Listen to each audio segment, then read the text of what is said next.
अस्सलाम वालेकुम दोस्तों, ऑफिशियल इन्फो प्लस की इस वीडियो में खुशामदीद। आज मैं बहुत इंपॉर्टेंट टॉपिक के बारे में बात करने जा रहा हूँ जो कि तुर्की वीज़ा से रिलेटेड है। और मैं अक्सर देखता हूँ बहुत ज़्यादा पोस्ट और बहुत ज़्यादा मुझे कमेंट्स आते हैं कि बहुत से लोगों का जी हमारे सारे डॉक्यूमेंट्स कंप्लीट थे फिर भी हमारा वीज़ा रिजेक्ट हो गया, क्यों? तो आज हम इस पे बात करेंगे। आज हम बहुत इंपॉर्टेंट बातें आपको बताएंगे और अगर आप इन पर अमल करेंगे तो मुझे नहीं लगता कि आपका वीज़ा कभी रिजेक्ट होगा। इंशाल्लाह आप कामयाबी से तुर्की का वीज़ा लगवाएंगे और तुर्की जाएंगे भी। लेकिन इससे पहले आप सबके लिए ज़रूरी है कि आप मेरी इस वीडियो को लाइक करें, मुझे कमेंट में कुछ पूछना है तो पूछें और मेरा चैनल सब्सक्राइब ज़रूर करें और बेल आइकन को प्रेस करना ना भूलें ताकि आपको मेरी आने वाली सारी वीडियोस के नोटिफिकेशन मिलते रहें, क्योंकि मैं आपके लिए बड़ी इंपॉर्टेंट वीडियोस आगे भी लाने वाला हूँ। तो ये देखिए, मैं आपको जो भी बात बताऊँगा वो किसी दलील के साथ बताऊँगा, किसी रीज़न से बताऊँगा, मैं ऐसे नहीं बताऊँगा। तुर्की का वीज़ा मैं खुद अप्लाई कर चुका हूँ और ये देखिए मैं आपको दिखा देता हूँ एक सेकेंड। और मैं तुर्की ट्रैवल भी करके आया हूँ और मैंने बहुत ही कामयाबी के साथ अपना वीज़ा लगवाया है। ठीक है, मैं आपको डिटेल्स शेयर नहीं कर रहा, लेकिन ये आप देख सकते हैं।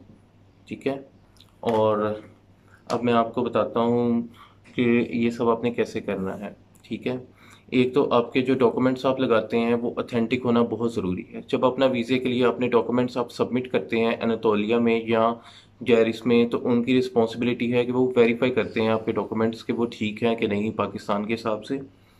और बहुत सारी रिकमेंडेशन वहीं पर हो जाती हैं आपके वीज़ा के बारे में। ठीक है, और डॉक्यूमेंट्स कैसे प्रिपेयर करने हैं उसके लिए एक बहुत ज़बरदस्त ऐप है, गूगल प्ले स्टोर पे अवेलेबल है। मैंने उसको फॉलो किया है, उसके स्टेप्स आप फॉलो करें तो आपको डॉक्यूमेंट्स प्रिपेयर करने में कोई मुश्किल नहीं होगी। मैं इस ऐप का लिंक शेयर कर दूंगा और ये ऐप आप इस वक्त स्क्रीन पर भी देख रहे होंगे। ये ऐप बहुत ज़बरदस्त है, इसमें सारे स्टेप्स हैं जिनको आप फॉलो करेंगे। मैं इस वक्त इस ऐप के सारे स्टेप्स तो आपने फॉलो करने ही करने हैं। चलिए मैं आपको छोटी माइनर सी डिटेल बता देता हूँ। आपने इसको ऑन किया, इसमें ऑप्शन है आप उर्दू ज़ुबान भी सिलेक्ट कर सकते हैं, आप इंग्लिश भी सिलेक्ट कर सकते हैं। फिर इसमें सबसे पहला ऑप्शन है प्रिपेयर डॉक्यूमेंट्स। जब आप इसमें जाते हैं तो वो आपसे पूछेगा कि आपकी वीज़ा पर्पस क्या है। मोस्टली आप टूरिस्ट वीज़ा ही अप्लाई करते हैं तो आप अपना टूरिस्ट वीज़ा सेलेक्ट करें।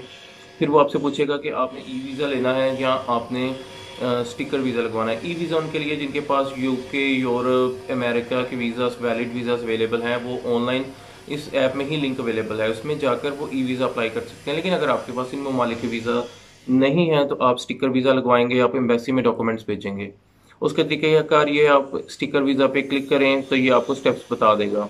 जिस तरह सबसे पहला स्टेप आपके सामने होगा वीज़ा एप्लीकेशन। इसमें एक लिंक अवेलेबल है, मैं इस वीडियो में भी डाल दूंगा डिस्क्रिप्शन में। आपने वहाँ जाना है, फॉर्म को इलेक्ट्रॉनिकली फिल करना है, साइन करना है, अपने सारे ऑथेंटिक डिटेल्स इसमें देनी है और इसको सबमिट कर देना है। इसके अलावा आ जाता है आपकी बायोमेट्रिक फ़ोटोग्राफ। इसके अलावा आ जाता है वीज़ा इंटरव्यू फॉर्म जो आपको वहाँ पर मिलेगा। उसके लिए मैं आपको बता दूँ एक बहुत ही इंपॉर्टेंट चीज़ कि आप कोशिश करें आप अपना फॉर्म जो आपको वहाँ पर देंगे आप उसको इंग्लिश में फिल करें और आप उनके सारे सवालों के जवाब, जो ऑलमोस्ट 20 सवाल होंगे, अगर आप मुझे कमेंट करेंगे तो मैं उसके लिए भी एक अलग से वीडियो बनाने के लिए तैयार हूँ। ठीक है, आप वो 20 सवालों के इंग्लिश में जवाब दें ताकि उनको आइडिया हो कि कम से कम ये बंदा टूरिज्म के लिए जा रहा है तो ये कम से कम वहाँ पे तुर्की लैंग्वेज नहीं तो कम से कम इंग्लिश में किसी से बातचीत तो कर सके। अगर आपको लैंग्वेज भी नहीं आती तो वो एक डाउट में चली जाएगी बात कि आप ये टूरिज्म के लिए किस तरह जा रहे हैं। तो आप कोशिश करें कि आप उसके जवाब इंग्लिश में दें, जो कि इतना मुश्किल नहीं है। फिर एक होता है visa request letter. Visa request letter बहुत ही इंपॉर्टेंट चीज़ है, बहुत बहुत इंपॉर्टेंट चीज़ है, इस बात को समझें आप। ये वो लेटर है जिसमें आप वीज़ा ऑफिसर के साथ डायरेक्ट कम्युनिकेशन करते हैं। इसके अलावा आपके पास कोई रास्ता नहीं है, ना आप कॉल कर सकते हैं ना आप किसी तरीके से आप उनसे रब्ता कर सकते हैं डॉक्यूमेंट सबमिट करा के। लेकिन वीज़ा रिक्वेस्ट लेटर के जरिए आप उन्हें कन्विंस कर सकते हैं कि आपको वीज़ा क्यों चाहिए। ठीक है, और दुनिया की कोई भी एम्बेसी हो उनका एक ही रिक्वायरमेंट होती है आपसे, और बड़ी सही रिक्वायरमेंट होती है कि आप टूरिस्ट वीज़े पे जा रहे हैं, आप नॉन इमिग्रेंट वीज़ा पे जा रहे हैं, तो आप अपना क्या जो आप उस ड्यूरेशन के लिए आप चाह रहे हैं कि आप में इतनी अहलियत है कि आप अपना खर्चा बर्दाश्त कर सकें और क्या आप अपना ट्रिप मुकम्मल करके वापस भी आएंगे अपने मुल्क, आपके अपने मुल्क के साथ टाइज कैसे हैं। तो आप उस लेटर में आप डिस्क्राइब कर सकते हैं कि आपकी आपकी कंट्रीज़ के साथ टाइज कैसे हैं और आपकी जाने की पर्पस टूरिज़्म है और आप क्यों जाना चाहते हैं और आप पहले भी क्या कहीं जाते हैं, जो भी आप सारी डिटेल्स उस वीज़ा रिक्वेस्ट लेटर में लिखेंगे। और अगर आपका लेटर पावरफुल होगा तो आई डोंट थिंक कि आपके रिजेक्ट होने के ऐसा चांसेस होंगे, क्योंकि बहुत सारे डिसीजंस जो है ना वो उस लेटर की बेस पर ही होते हैं। ये मेरी बात को आप पल्ले बांध के रख लें, इसको मैं कहूँगा, ठीक है। ये एक टिप है बहुत बड़ा।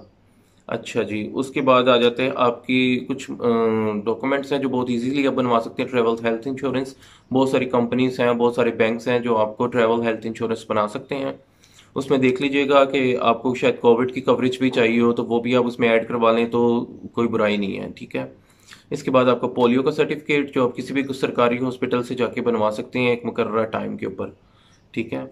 उसके बाद फ्लाइट रिजर्वेशन, ये भी एक बहुत इंपॉर्टेंट चीज़ है जो जहां आप लोग गलती कर जाते हैं और जहां आप का वीज़ा रिजेक्ट हो जाता है, ठीक है। आपने फेक बुकिंग नहीं लगानी, कोई भी डॉक्यूमेंट आपने फेक दिया तो समझे आप खुद इनवाइट कर रहे हैं रिजेक्शन को। आप जाएं किसी भी एयरलाइन, वो ये नहीं आपसे कहते कि आप टिकट खरीदें, पूरी परचेज करें, ठीक है, क्योंकि उनको भी पता होता है कि आपके वीज़े पे डिसीजन नहीं हुआ, तो टिकट खरीदेंगे तो आपके पैसे ज़ाया जाएंगे। आप जाएं, खुद जाएं, एयरलाइन जाएं, किसी ट्रैवल एजेंट के पास जाएं, उन्हें अपनी ट्रैवलिंग डेट्स बताएं और उस पर आप एक रिजर्वेशन बनवा लें, ताकि पता लगे कि उस दिन ये फ्लाइट जा रही है और अगर आपका वीज़ा लग जाता है तो क्या आप इस फ्लाइट की टिकट ले सकेंगे, ठीक है। इस बात को आप समझें। आपने जो भी डॉक्यूमेंट बनाना है ओरिजिनल बनाना है, कोई गलत दो नंबरी नहीं करनी, क्योंकि आजकल पकड़ा जाना बहुत आसान है और फिर आप जिम्मेदार खुद होंगे इसके नताइज के। फ्लाइट रिजर्वेशन के बाद आपने अकोमोडेशन डिटेल देनी है।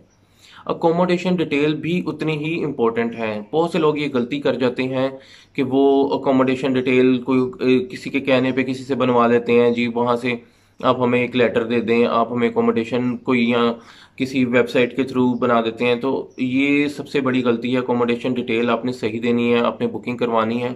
बहुत सारी वेबसाइट्स हैं ऑथेंटिक, जैसे booking.com, और बहुत सारी जो आपको आपसे पेमेंट भी नहीं लेती हैं, ठीक है। आप एडवांस में पे भी नहीं करते उनको, आप पे उस वक्त करते हैं जब एक रात पहले आपके स्टे शुरू होने से पहले, ठीक है।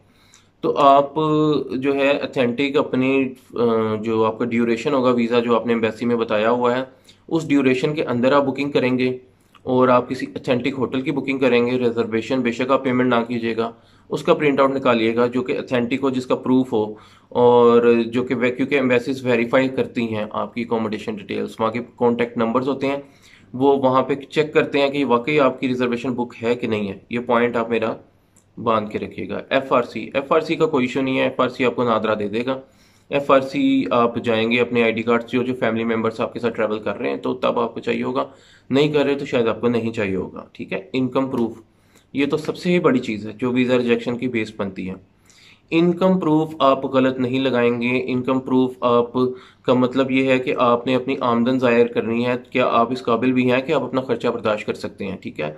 बहुत से लोग गलत कंपनियों से लेटर बनवा लेते हैं इनकम प्रूफ शो करवाने के लिए, इधर उधर से किसी को कह के बनवा दिया लेटर, जी ये इतनी में हमारे पास एम्प्लॉयड है और ये वो। आजकल ये चीज़ें वेरीफाई होना बहुत ही आसान है, ठीक है, क्योंकि आप हर साल अपना जो रियल इनकम है उस पर टैक्स पे करते हैं, और आपको मैं आगे चल के ये भी बताऊंगा आपको टैक्स पे डॉक्यूमेंट्स लगाने होते हैं, ठीक है। अगर आप इनकम गलत प्रूफ करेंगे और आप उससे रिलेटेड टैक्स नहीं दिया होगा, आपके बैंक में वो अमाउंट ट्रांसफर नहीं हुई होगी, उस चैनल से नहीं हुई होगी, तो आप 100% फंस जाएंगे। इसलिए इनकम प्रूफ आपने जेन्युइन लगाना है, जो आपकी इनकम है आप वही लगाएं ताकि आपको ये मसला ना सामना करना पड़े। अच्छा जी, इनकम प्रूफ के बाद आ जाता है आपकी, जैसे कि मैंने आपसे पहले ही कहा था, टैक्स पेयर सर्टिफिकेट, ठीक है। और इसके साथ एक चीज़ आ जाती है बैंक स्टेटमेंट। बैंक स्टेटमेंट आपने ये नहीं करना कि किसी से पैसे लेके अकाउंट में रख लिए और फिर स्टेटमेंट प्रिंट करवा दी और फिर आप चले गए। बैंक स्टेटमेंट में ये भी देखा जाता है जो आपकी इनकम प्रूफ आप लगा चुके हैं, जिसकी मैं बात पहले कर चुका हूँ, वो आपकी आमदन कितनी है, इससे रिलेटेड आपकी सैलरी आपके अकाउंट में ट्रांसफर हो रही है हर महीने या नहीं हो रही, और उसी चैनल से हो रही है या नहीं हो रही, ठीक है। अगर एकदम आप एक बड़ी अमाउंट रखेंगे और उनको भी समझ आ जाएगा कि ये एकदम एक अमाउंट किसी ने रखी है और ये किसी से लेके और ये से आप वो वीज़ा अप्लाई कर रहे हैं और उसके बाद आप जी वो हो गई आपकी अमाउंट, ठीक है, तो वो आजकल बच्चे नहीं हैं और उन्हें सब पता होता है, ठीक है। और बैंक आजकल इलेक्ट्रॉनिकली वेरीफाई करना बहुत आसान है, बल्कि ब्रांच में भी जाने की ज़रूरत नहीं है। तो आप ये गलती ना कीजिएगा, अपनी जो बैंक स्टेटमेंट है वो ओरिजिनल लगाइएगा। और आपने अगर टैक्स फाइलर नहीं है तो मेरा मशवरा है आप टैक्स फाइलर बन जाएं। आप अपने टैक्स पेयर डॉक्यूमेंट्स जनरेट करना शुरू कर दें, क्योंकि ये रिक्वायरमेंट है आजकल हर एम्बेसी की। जब तक आपके टैक्स पेयर डॉक्यूमेंट्स नहीं गए होंगे आपको वीज़ा नहीं मिलेगा, ठीक है। तो ये सारे वो रीजंस है जिसकी वजह से आप रिजेक्ट हो जाते हैं, और फिर आप कहते हैं मेरे तो सारे डॉक्यूमेंट्स कंप्लीट थे, पता नहीं मैं क्यों रिजेक्ट हो गया हूँ, क्या ऐसी वजह हुई है। तो वजह मैंने आपको बता दी है। ये सारी चीज़ें अगर आपकी रियल होंगी तो 99% चांस है कि आप रिजेक्ट नहीं होंगे। हाँ, इसके अलावा भी एम्बेसी आपको बगैर रीज़न बताए कर सकती है रिजेक्ट, उसका इस्तेहकाक है, ठीक है। और उस पर मैं कमेंट नहीं कर सकता, वो 100 रीजंस हो सकते हैं, उसके पीछे भी रीजंस हो सकते हैं, लेकिन वो आपसे शेयर नहीं करेंगे, ठीक है। लेकिन अगर आप इन बातों पर अमल करेंगे तो आपके चांसेस ऑलमोस्ट ब्राइट हैं वीज़ा लेने के, ठीक है। आई होप आपको मेरी ये वीडियो पसंद आई होगी, आप इस चीज़ों पर अमल करेंगे, और आप मेरे चैनल को एक दफ़ा फिर रिक्वेस्ट करूँगा सब्सक्राइब करें, ताकि मैं आपके लिए आगे फ्यूचर में बहुत बहुत ज़बरदस्त वीडियोस लाने वाला हूँ, ठीक है। तो अपना ख्याल रखिएगा। अल्लाह हाफिज़।